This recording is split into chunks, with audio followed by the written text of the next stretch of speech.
Welcome to the Pitch of Discontent. Owen back again for another guest episode. Super excited for this one. Returning champion, it's Mr. Jon Simmons. Jon. Hello. Thank you so much for having me again. It's an honor to be back a second time. We were talking about this just before I hit record, that you were previously on the show for episode 82, and this will be episode 184. So like 100 episodes have transpired between last time you were on the show. Thank you very much for making time in your busy schedule. I know you've got touring, you've got a new record, we've got lots to catch up on. But without stealing your juice from your own podcast, which I do want to touch on, what did you have for breakfast, Jon? Oh my God. I actually had a really big breakfast today. I got together with 4 friends. We went to a diner. Nice. And I had bacon, egg, and cheese on an everything bagel with home fries and an iced coffee to wash it down. Mate, that sounds ideal. I will say, like, I've traveled a little bit around the world. You know, I've been to different places, and like American diners are just like unparalleled in terms of like breakfast foods. Nothing beats an American diner. It's the best. It's the best, and I haven't had one in a long time, so it was a nice morning. I really enjoyed it. It's been a minute. Yeah, hell yeah. Obviously that question is kind of inspired by your own podcast. So as watchers and listeners can kind of tell, you've got the professional podcast mic setup going here. You're a seasoned podcaster like myself. How is your morning breakfast going? And kind of what's the vibe like in the podcast world on your end? It's been going good. It's really, really chill. So like it's just a podcast I do weekly with my one of my best friends, Matt Bailey. We started off, it's called Your Morning Breakfast, and we started off asking, what'd you have for breakfast? Because that's an important question. That's right. And then we riff on what's going on in our lives, and then we talk. We get emails from our listeners, questions, we answer them. And it's extremely chill. We have a song of the week we talk about. We have a movie of the week we talk about. And of course, there's a color of the week. Of course. Favorite segment.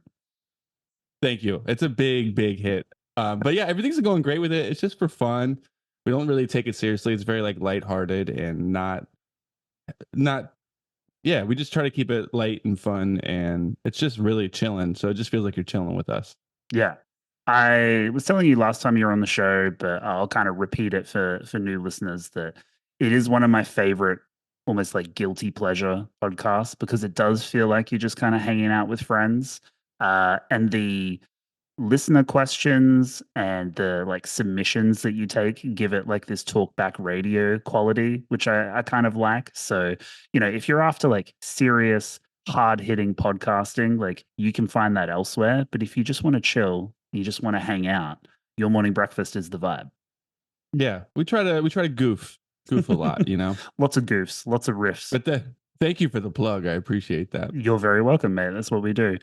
Jon, for people who might not be familiar with you and your work, but I highly doubt that's the case, but we need to kind of do the business end at the top of the show. Talk to us about who you are and what you do and why you're on the podcast today. Geez, I would love to say I don't know. I feel like, all right, so I'm Jon Simmons. I sing and play guitar in Balance and Composure. I also have a solo project called Creeks that I do. And yeah, that's who I am. And I guess that's why you're interested in talking to me. But otherwise, I'm down to chill. I'm just a guy making my way in the world.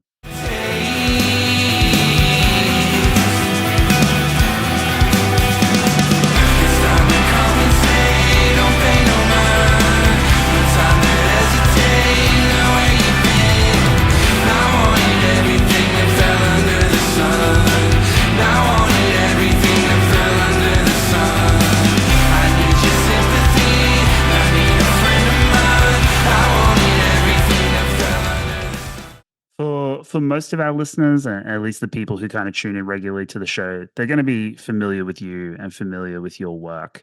I guess the reason for getting you on a second time is because you were one of our most popular guests previously on the show. So clearly you've got your own audience. You're not What an looking honor. you're not looking for the pitch of discontent bump. You know what I mean? If anything, it's probably quite the opposite. But we're here to talk about the new record, and this marks kind of a milestone for Balance because it's your first record in 8 years, and it's kind of the comeback record, if you will, from a previous hiatus. So let's kind of talk about that. The record is called With You in Spirit. It's out on October 4th, and when I edit and publish this episode, it'll already be out for most people, so they can go listen to it. At the very top, how are you feeling about it? Are you anxious? Are you excited? How are you feeling? I am all nerves right now. I just can't believe it's here. I feel like we've been promoting it for like half a year. So it's a relief that it's here, Yeah. but it's also really scary. But I am mostly excited. But yeah, there's always that anxiety about releasing some like your baby or something. You know what I mean? Do you feel like prepping and releasing an album has changed in the, not quite decade that it's been since you did one of these kind of release cycles? Yeah, does it feel different? Tell me about that. Yes. Well, times have changed, as I'm sure you're aware, the past 8 years. Some things are different now.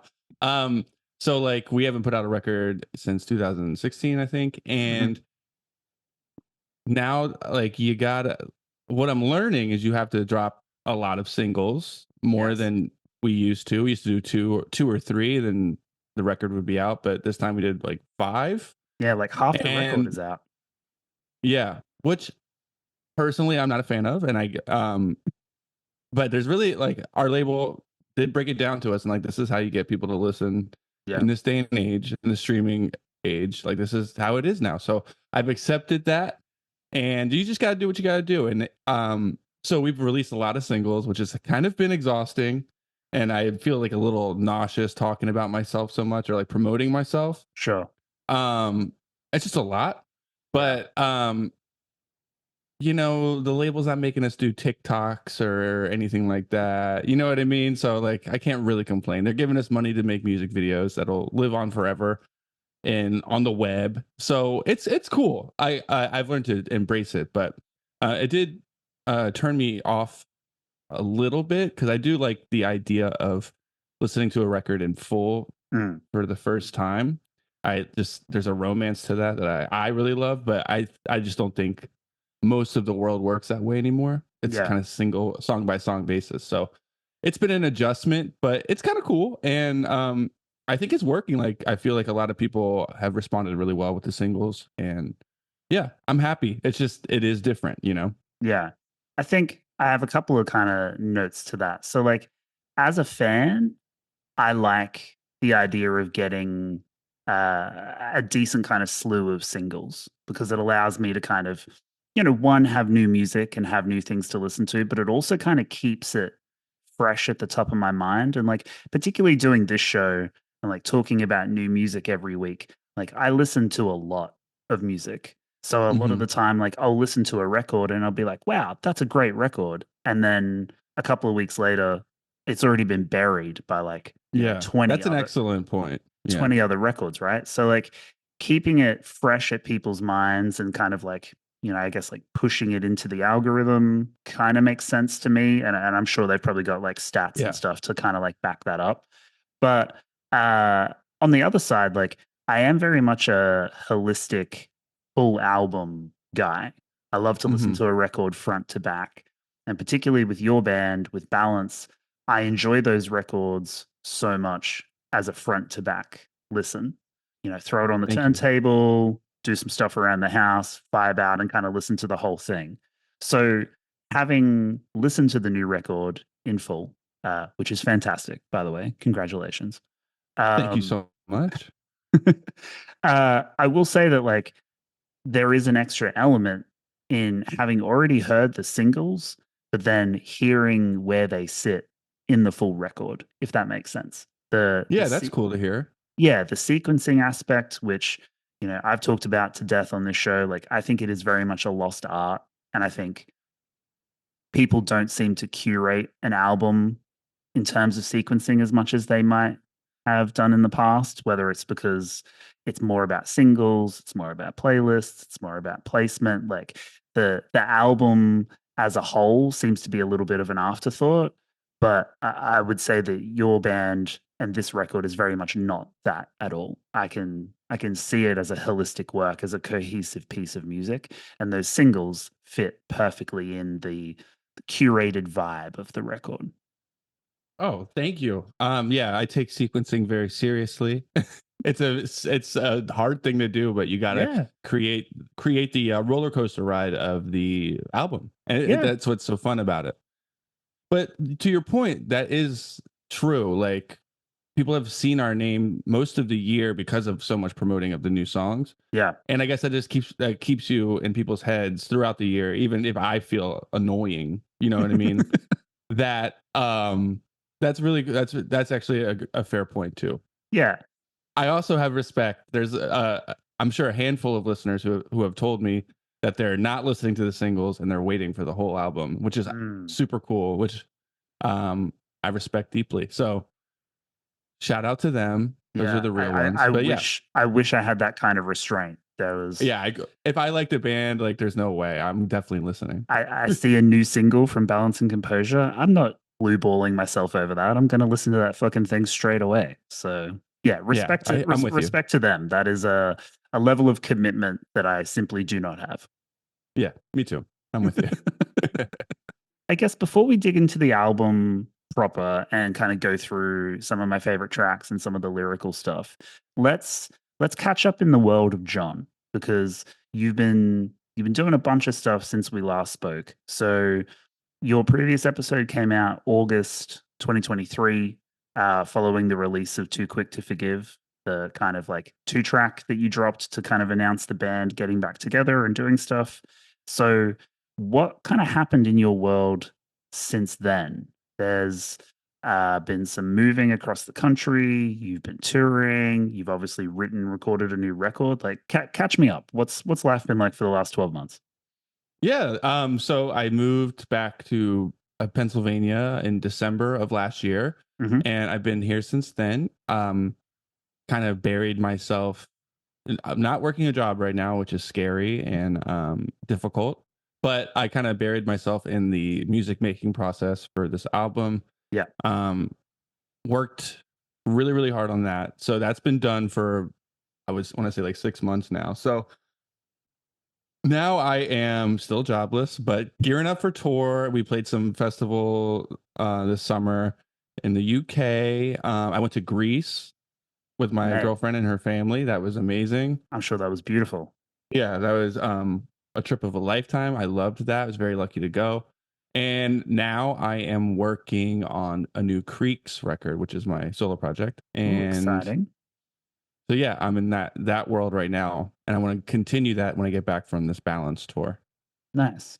That sounds Yeah. like you're keeping busy. The decision to move back to Pennsylvania, was that motivated, I guess, essentially by Balance getting back together? Like, was that like a logistical thing, or were you done with the West Coast and you just wanted to go Well, back home? I have so much love for the West Coast, and I miss it. It was actually hard to leave because I did Mm. really love it there. I made it a home. It was logistical. It was the move was for love first and most importantly, Shout and out, love. then shout out love if you're familiar with the subject. It's pretty cool.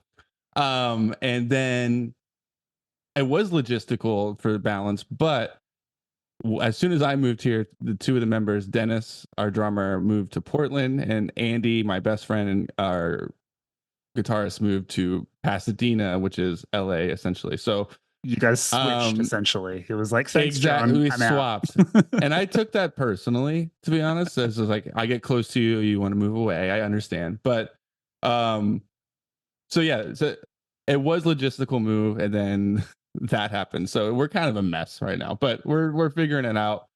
Um, but I am closer to family and everything, so that's cool. I get to see like my nephews and nieces and my sisters and my mom. So that is the positive of it all too. Yeah, I think in terms of like writing and collaborating and kind of like doing a band as a collective of individuals. Like, I feel like technology has obviously kind of made that easier to do long distance.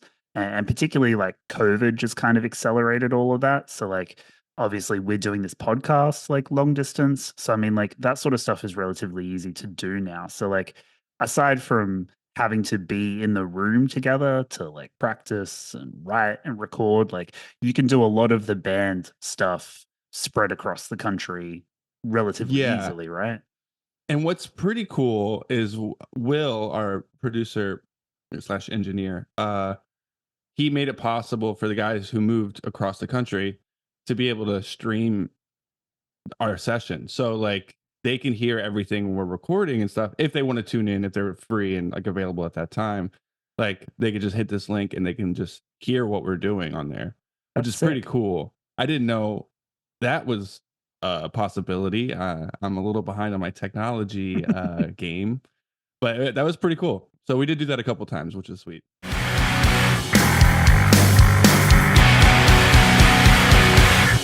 Providing a shoulder for you to lean on when I bring my pain, denying you closure, dwelling in all the problems I create. Became the sorrow machine, you know I'm running from something. Yeah, I mean, that's living in the future, right? Like, Will's definitely got a lockdown, which is a perfect kind of pivot into kind of the next point that I had. So, when you were on the show last time, we talked about the connection that you have with Will as a kind of sixth member of the band almost, because he's been, easily the longest and probably the most important collaborator that you've had with Balance throughout your entire career. This record, I think, really solidifies that in the sense that he's back again, producing and engineering the record, but he's also putting it out. You're on Memory Music, you're on his label. So he's very intricately involved in this album release process. So, what's that been like in terms of your relationship with Will? Has it deepened the relationship? Have you found a more like profound connection with him and your songwriting? Like, what's the Will vibe like? Yeah, well, it's great because well, the positive is we didn't have to talk to a single other label, which is really nice. No And hear a suits, fake beautiful. and hear the fake promises, blah blah blah, all the things they're gonna do for you, which never happened. So we got to skip that whole step, which was great. And now it's just all in house. It feels like, and Will, since he's invested in this part of his company too, um, he's gonna push the record harder because he Mm, wants to make it successful because it's his baby too. yeah. So that's really cool. And Will is a hustler, my friend. He is the busiest one of the busiest men in America. Yeah. But it's been great working with him. Yeah, it's made us closer for sure. And like he's even more a part of it now because he's a part of the release and everything too. So usually it's just recording or mixing and he like steps away, but he is involved in this too and he wants it to succeed as well. So let's see what he can do. You know what I mean? Yeah, hell yeah. I was reading a recent Stereogum piece that came out, which was a conversation with you on the new record. And there's some quotes in that piece from Will that they got from him kind of over email to kind of like contribute to that piece where he, gasses you up a lot, talks about like working with the band and how important balance is to him. But he describes With You in Spirit as, quote, raw, emotional, and boundary pushing. So I wanted to ask you, like, in what ways do you feel that the record is boundary pushing? And perhaps secondary to that, in what ways did Will push you on this record? Well, he is sweet to say that first and first mostly. He's an angel. I honestly don't know how to answer the question of how we're pushing boundaries. I couldn't with a I couldn't I couldn't say that because I don't know. I don't like to look at my stuff like that. So I don't know if I see that. I'm not trying to downplay the record because I do think it's good, but I don't know if we're pushing boundaries. But if Will thinks so, that's cool. Mm. But yes, it is more raw, like lyrically and emotionally, I feel like. So I do agree with him in that sense. And he pushed us all in a way that well, I gotta say, like, since we last recorded with him in like 2015 or 16 for Light We Made, just seeing how much he's grown as a producer and engineer and has been incredible. So it was really cool to like come back and just see how much he stepped his game up, and it was inspiring. So I think we all wanted to bring that to the table too and show that we've grown as musicians and our singers or whatever. So we just wanted to be on Will's level, you know. Yeah. And he made it really easy for us, and he always pushes us to strive for something better. And you know, we just had some tough conversations about parts of songs and keeping some songs and making them the best that we possibly could, and it worked. So yeah, he's like the other member of the band essentially. So we just trust him, you know. Yeah. I think trust is like an important word, right? Because he's been so intricately involved in the band kind of from the beginning, and even more so now, like you say, like he's invested kind of financially, spiritually, emotionally, like he's kind of right there with you. So I can understand that having trust in him to be able to shape the record in a certain way, push the record in a certain way, requires a level of commitment and trust that you probably don't get out of other producers and engineers. In terms of like pushing boundaries, I think, you know, if I was to kind of evaluate the record, I would say that maybe sonically it's not like some kind of genre defining boundary pushing work. Like it is very much a balance record instrumentally, but I think lyrically this is your most raw and kind of unflinching record, and I feel like you've really kind of bared your soul, so to speak, on this record. And there's a lot of stuff going on here over the last like 5 years, I'm guessing, in terms of like songwriting and lyrics. Was there a conversation with the guys in the band about that, or did you just have this material and you were like, if we're doing a new record, this is what it's about, this is all I got? I kind of just lay it all out there for the guys, but thank you for saying that first of all. I kind of just do what I do, bring it to the guys. Maybe a conversation or two where I was like, is it okay if I say this? But mostly it's like this is what it's gonna be, you know. If anything, it's me changing stuff myself or getting too in my head about it and wanting to rechange it. So there's plenty, like actually a lot of this record, I would have it done, the song done, recorded at Will's, and then I'd be listening to it and I'm not happy with it. So I would get the instrumental, start from scratch. A lot. I did that. Some songs had like over 20 versions. I was just like, yeah, I was kind of a lunatic about it, but my thing is I wanted to be proud of this record totally in like every single song and stay proud of this record, because there's old songs and there's old songs in our catalog or that I just know I could have done better. Yeah. And kind of settled because the guys thought it was fine and stuff, but it just wasn't my personal best, in my opinion. So I worked really, really hard to on every like little part to make sure I stay proud of this one. And so far, since it's been done the past 6 months, I can say that I'm still proud of it. Yeah. I mean, having heard the record, you know, obviously I wasn't there for this kind of iterative process, but in terms of like a final product, I think the record is phenomenal and you should absolutely be proud of it. So, yeah. Thank you. There was some like pushback. There was like some like a line maybe or two that there was like some pushback, but like we agreed, like, you know, you should say that, you know. And we don't usually get into that kind of stuff, but we did in this time. So that's a different thing that happened for this record.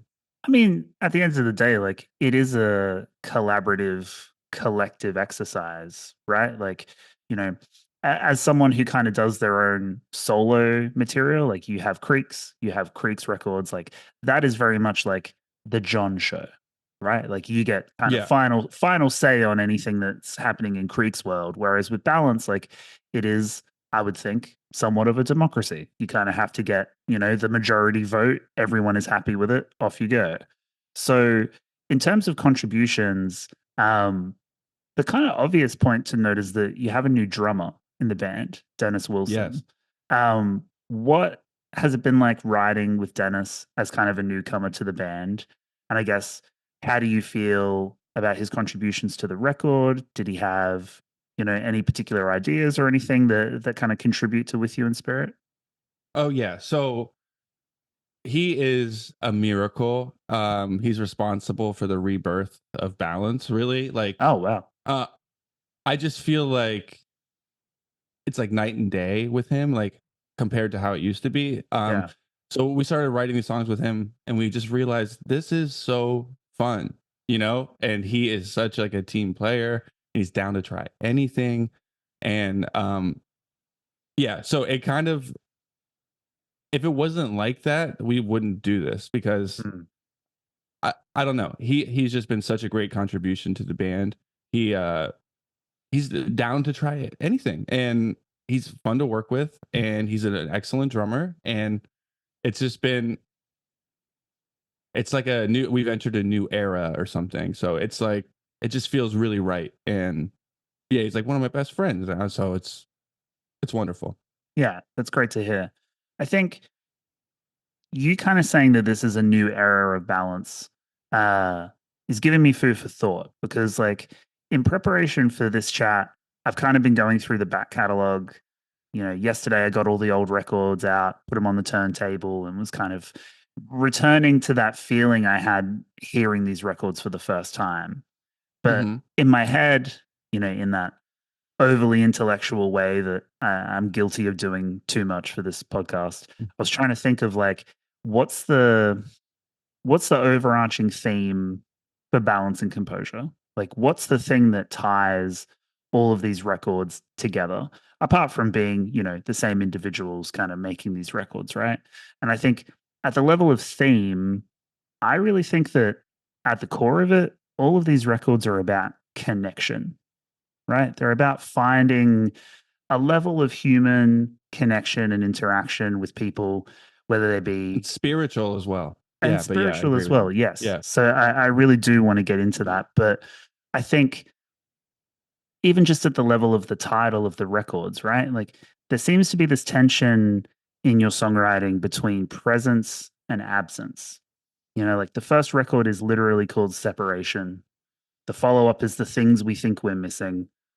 Then you've got Light We Made, and now you have With You in Spirit. So there's this idea of like being together, being apart, and then the tension between those two things. So I guess maybe to throw it to you, do you agree? Do you have notes to add? Do you think that there's an overarching theme to your music? Do you think about it in that way? Yeah, you nailed it. I've never Thank you. put it together so eloquently like you did, Owen. But yeah, I would say that, and there's like a theme of desperation for that connection too. Gathering storm, build something tall. The ending is my favorite part. And if God's really showing, where do you go then? Hate to see you get so anxious and caught off. I think this idea of spirituality too is quite interesting, because it can take a kind of religious angle, and it does at several points in this new record, particularly towards the end. It gets very much in kind of dialogue and conversation with an idea of a god, and this idea of being with people in spirit. But I guess like to kind of put my philosophy hat on, because I spent way too much money on a philosophy degree, so I've got to get some mileage out of it. Oh yeah, There's a term in philosophy called hauntology, which is about the return or persistence of elements from the past that return to you in terms of like a ghost or a specter, or in this case, like a spirit. So, Mhm. do you feel like there are parts on this new record that involve you kind of reflecting on or perhaps being haunted by things in the past? 100%. Yes. Yeah. Okay. Um, yeah, big time. Um, I don't know. Yes. What, Go what, for it. yeah. Like, how do you work through that kind of, I guess, tension? And then how do you kind of reflect on those things, those situations, those events, whatever they may be? And how do you turn that into art? What's your kind of initial thought process before you even pick up the guitar, before you're even working on music, when you're just like in your own brain thinking about this sort of stuff? How do you decide, like, okay, I'm going to turn this into music? That is an interesting question. See, I don't really know. When I pick up a guitar, I don't know what's going to happen, Right. but that seems to be what pours out of me. Okay. Yeah. And I feel like this record is extremely self-reflective, Mm. good and bad, and like how I react to things. Um, and yeah, I have callbacks to like religion as I grew up. I grew up Christian. I'm not Christian anymore, but I am a spiritual person and I'm Mm. open. But like I do believe in a higher power of some kind. I just don't think it might be the Christian God. But like that stays with you forever. Like that's been ingrained in my brain. So I did a lot of reflecting on that and growing up in that and still being surrounded by it, and even with family members and stuff like that. Um, yeah. So like it did, like I sometimes feel like it did a lot of damage to me, Mm. with like guilt and stuff like that. But also, I think that also could have made me more of an empath Mm. person too. So yeah, I feel like this record is extremely self-reflective, but it's not something I consciously go into. Yeah. It's something I learn about myself as I'm writing it, which is kind of cool. I mean, that's like a form of therapy I didn't really know I was doing with myself, but it feels cathartic. Yeah. I think catharsis is a good point because, like, I guess if you're too overly conscious of that process, you kind of short circuit the benefits in a way, right? Like, you get kind of too overly neurotic about it if you're just like constantly thinking about, like, am I reflecting hard enough? Am I getting the most out of this reflection? Like, you kind of just have to let it do its thing to kind of get the benefits on the other side of it, and to kind of use that process as therapy in a way to kind of process Yeah. things in your life and kind of come out the other side having grown as a person and having learned particular things. That's obviously a huge benefit to you, but also it generates incredible art for me and everyone else who listens to the band. Thank you.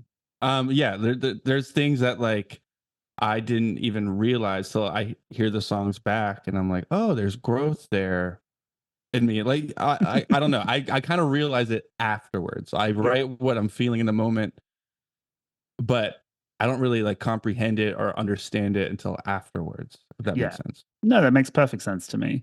I think if we can dive into a couple of the songs in depth a little bit, I think we can kind of pull some of these threads and kind of talk about this process in a little bit more depth. Okay.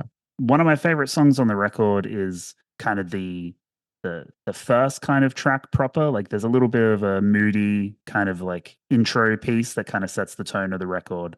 And then the first song proper is Ain't It Sweet. And I feel like another consistent theme through all of the Balance records, but most prominently on this one, particularly with Ain't It Sweet, is this idea of desire.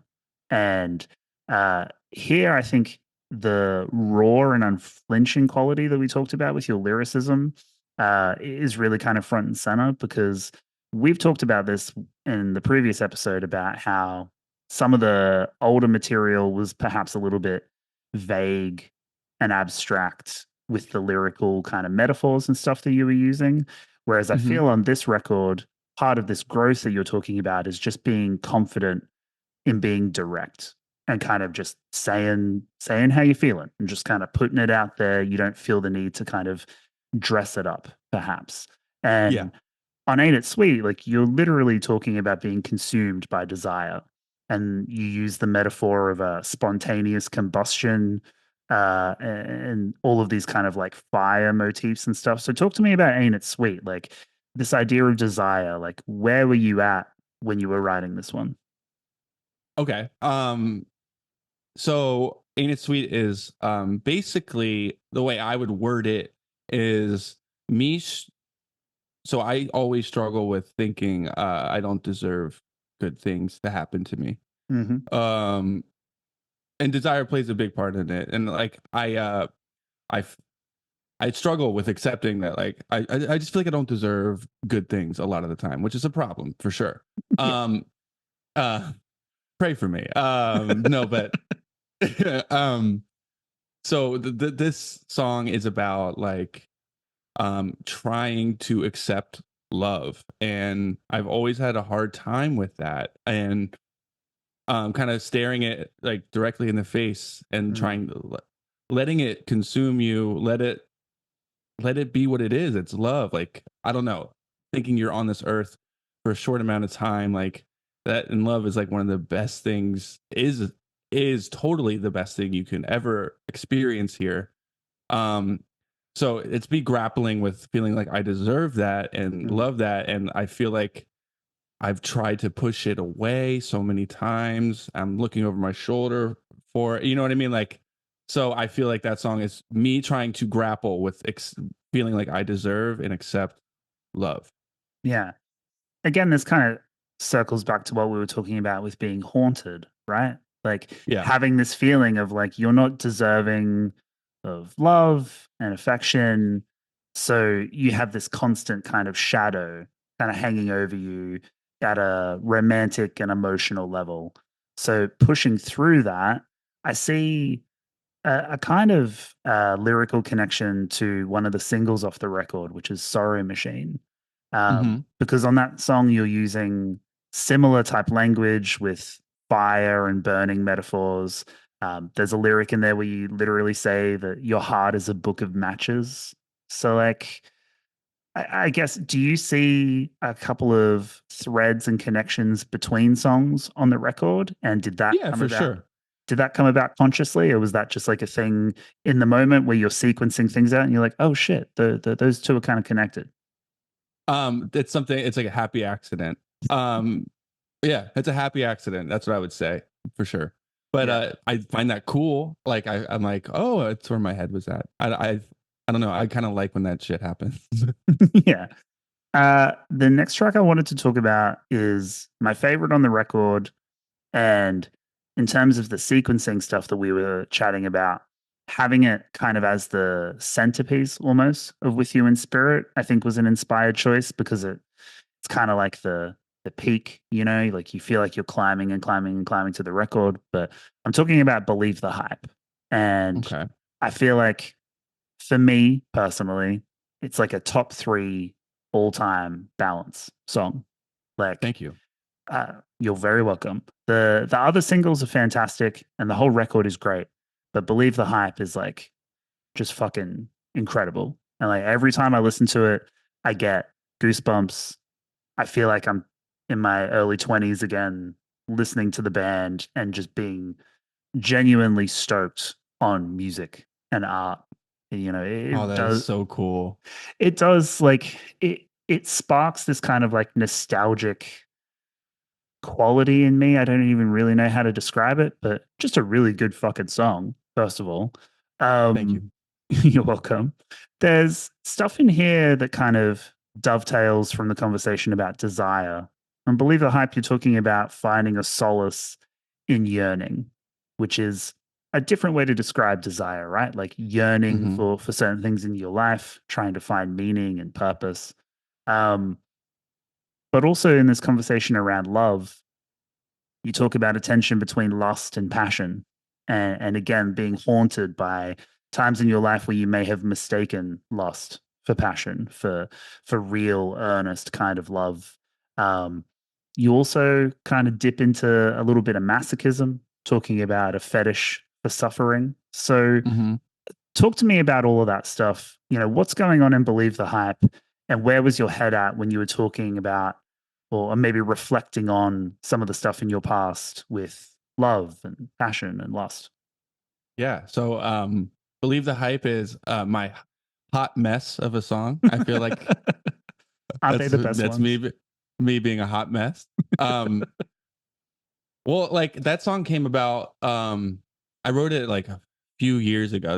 That was going to be a Creek song, but it just felt right when I presented it to Balance because I hadn't done anything with it yet. But that song comes from me getting my heart just fucking shattered by a girl that like I was like head over heels for. And um that's what it comes from. But I feel like also I'm responsible for doing it to myself in a way of like getting too attached or I want to say yeah, I would say just getting like too attached and setting my like being vulnerable. Like it's really hard for me to let myself be vulnerable or open to getting hurt. Mm. And I did. So that song is me like questioning like do I like doing this to myself or like do I like like is it like where is this coming from? Like I don't know. It's also a petty song too, which isn't really something I feel often ever. I'm not a petty person, Yeah. but in that moment when I was writing the song, I was feeling petty and I was like, let me channel this into music since this is a fleeting feeling. I'm not really like this way, but I want to capture it. So that's kind of where Believe the Hype came from. But again, it's also like me feeling like I don't deserve uh good things to happen to me. And like when it doesn't work out, I feel like of course it didn't because, Yeah. I think, again, this kind of like circles back to the conversation of catharsis, right? Like, even if you don't feel like at a general level you're a petty person, or prone to that petty kind of uh, feeling, acknowledging that you have it in the moment, and then finding a cathartic way to process it and move past it is a really kind of mature thing to do, right? Instead of wallowing in the feeling, instead of letting it consume you in the way that you talk about other feelings and emotions consuming you, you recognize that this one is perhaps quite negative. So, like, turn it into a yeah. positive thing, turn it into art, process it, and move past it. And like trying to work it out in your head too. Like I feel like that song is me working out my feelings. Like the chorus is like extremely self-reflective of where my head was at too. So it's Yeah.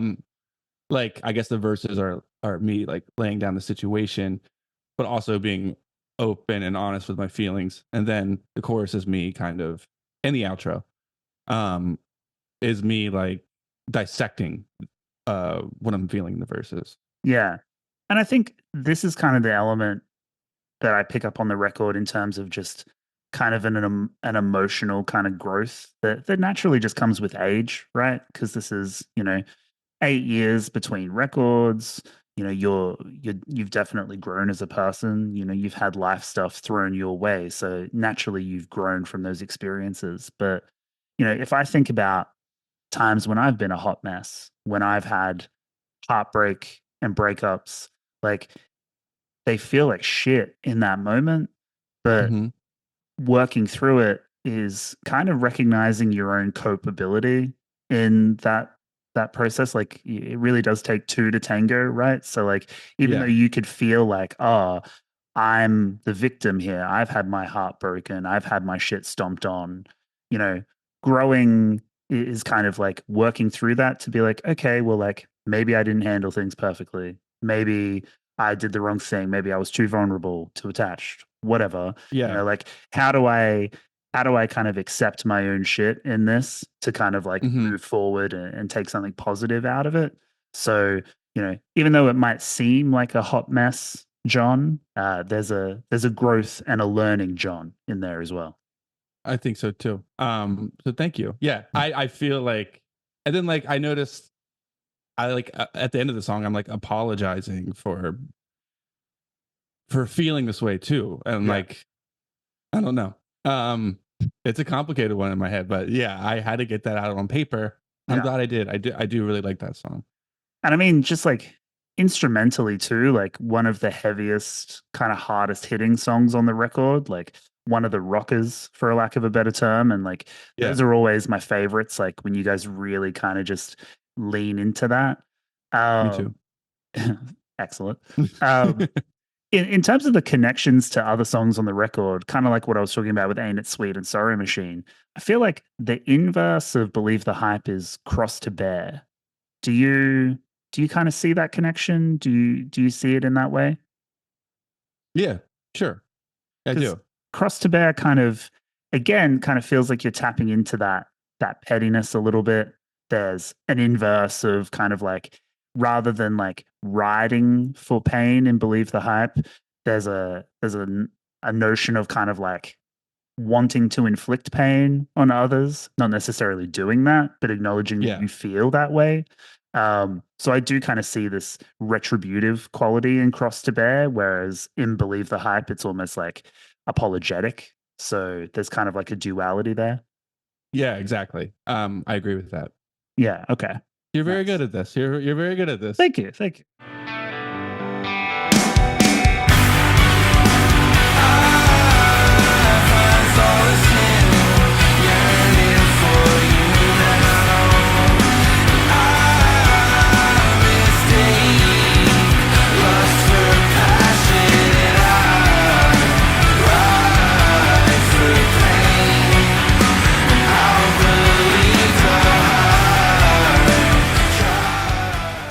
I've listened to the record probably about 10 times. And I was lucky enough to have the lyrics sent to me, which is like always good when that happens and like very, very helpful for this process, because Mhm. a lot of the time you have to just kind of like riddle it out. But to have it kind of all written there makes it much easier to kind of sit with it and analyze. Thank you. But I did want to come across as like not a good guy at times too. Like I feel like a lot of songs that are like this, it's like, woe is me, I'm the victim, Mm, F you. You know what I mean? And I also wanted to I don't know, like I had to paint myself how I really am sometimes, and Yeah. like the bad parts of me as well. I think it's important to do that. Like I don't know. I just feel like I have to call myself out on my own shit too. Yeah. So I think it's really important. No, I It's like completely a way of holding yourself accountable in a strange way. No, I completely agree with you. And I think like that's a very honest thing to do, right? Because like one of the things I've kind of talked about with friends and my sibling is that like growing older is really just realizing that like everyone is kind of fucked up in their own way. You know, like the complexity of being a human being in this world really does mean that everyone is flawed in some way. Like you can't be Yeah. perfect.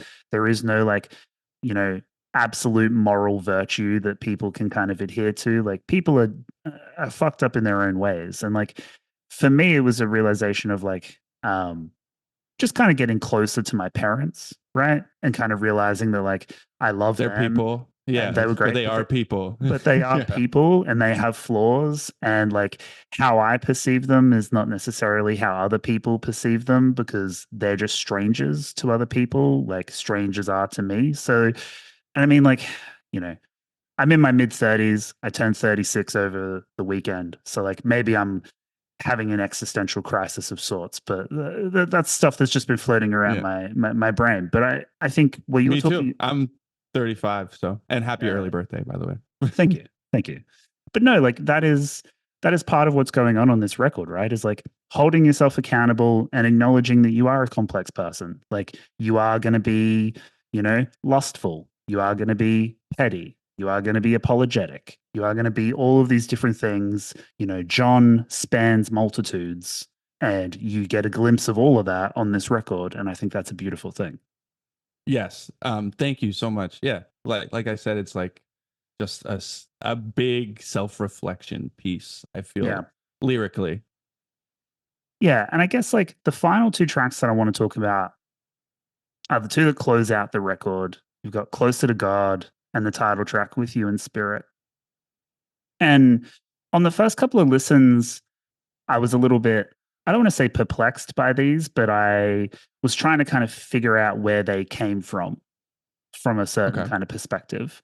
And then I was reading a profile in Brooklyn Vegan that you did with Andrew Sacker, friend of the show.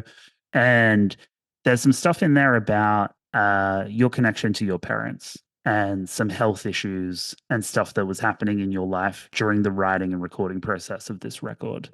And I'll go out on a limb and say that that kind of fueled a lot of the spiritual, existential kind of thought that's at the back end of this record. Can we maybe talk about that a little bit? Like, what was kind of happening in your life, and how does it kind of manifest on these last two songs? Yeah. So the last two songs are Closer to God and then With You in Spirit. I feel like the last three songs throw Okay. a little of myself in there. Yeah. Is like my like family Okay. section of the record.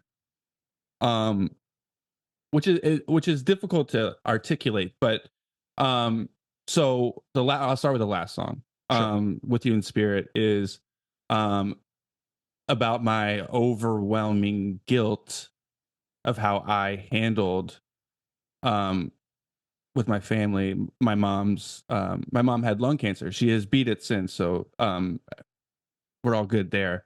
But I was in LA at the time. She was here in Pennsylvania, and she had lung cancer, and I don't like how I handled it. I was absent. I checked out mentally. I became like a shell of a human. I felt like Yeah.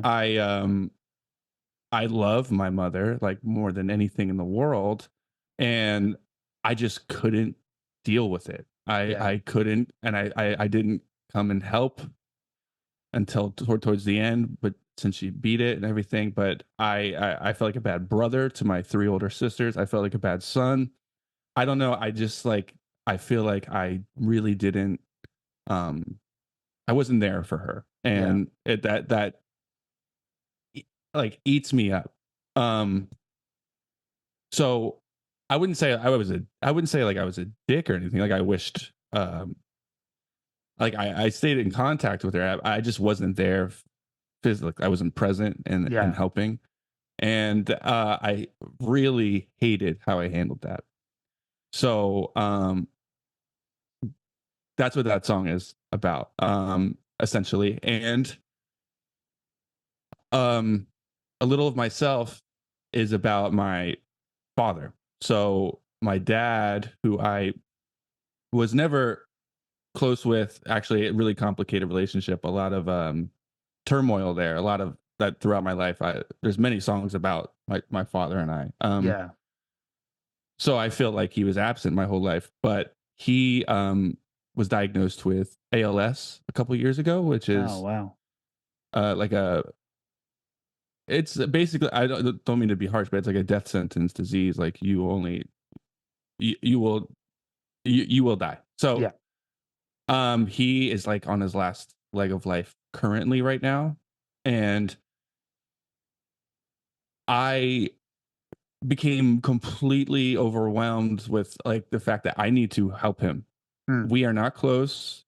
Most of my life I didn't even like this guy, but I know it's coming to an end, and I have to be there for my dad, and I have to try while I still can to have a relationship with him in some way to spark that. And so I kind of did the opposite of what I did with my mom, and I you know, like I'm open to help. I've been going down there to see him all the time and help him out as much as I can, and I'm just trying to be present for him, because I don't want to feel like I did with my mother, and I don't want to regret anything. So that's kind of, I didn't even notice the little bit of growth there until after the record was done. I'm like looking at the correlation between With You in Spirit and then a little of myself. I'm like, oh, okay, so I feel like I'm doing the right thing now, and I feel like I learned my lesson from that, and I just don't want to regret anything. So I'm going to try everything I can to have a relationship with my dad while he like gets ready to exit life. So extremely heavy stuff, and I'm sorry to bum your listeners out with that, but that's where I was feeling with those two songs. That's track 8 and 10.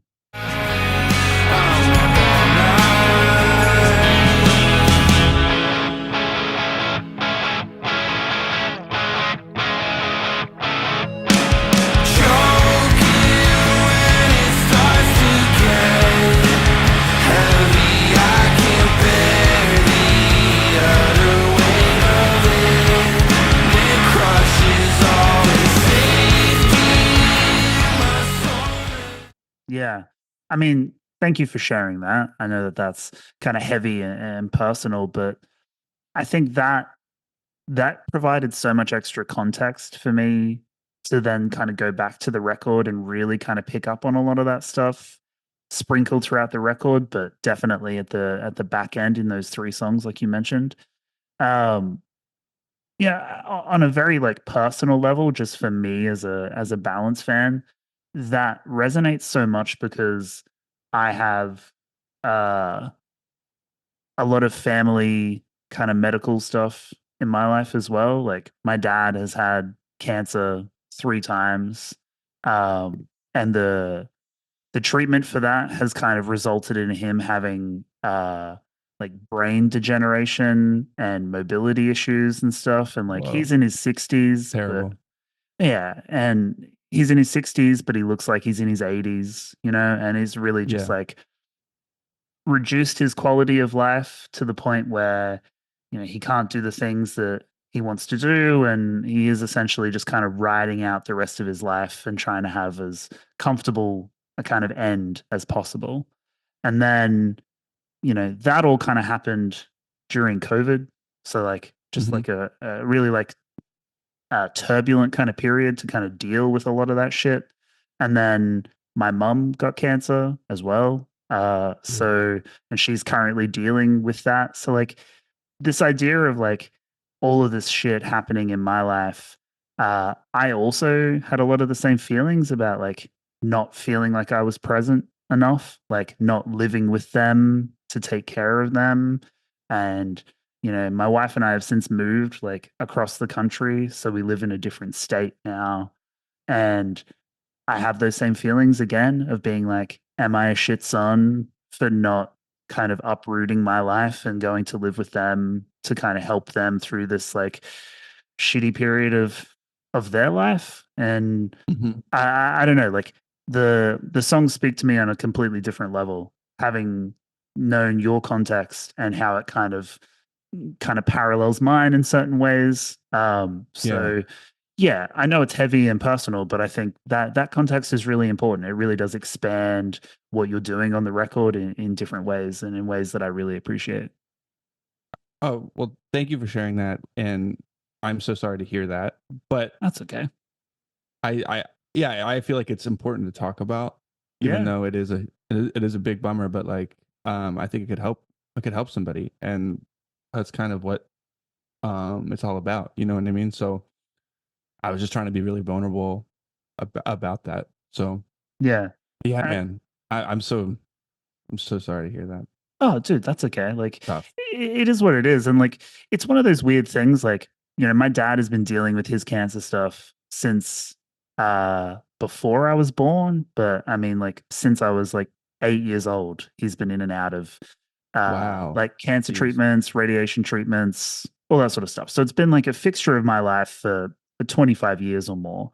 And like letting Paige into my life and kind of having her as my wife, like she's had to accept that there are just certain ways that like my family talk about this stuff and deal with this stuff that might seem a little bit like emotionally detached to some people just because we've been dealing with it for so long. So like, you know, I have had to kind of have a reflective kind of process as well to be like, you know, you process things a certain way, but that's not how everyone processes it. And you have to kind of let people, you know, feel emotional and feel sad and not kind of dismiss that because you've already processed it in a certain way. Um, I guess Yeah. like, has anyone in your family heard the record? And did they pick up on any of this stuff? Have they talked to you about it?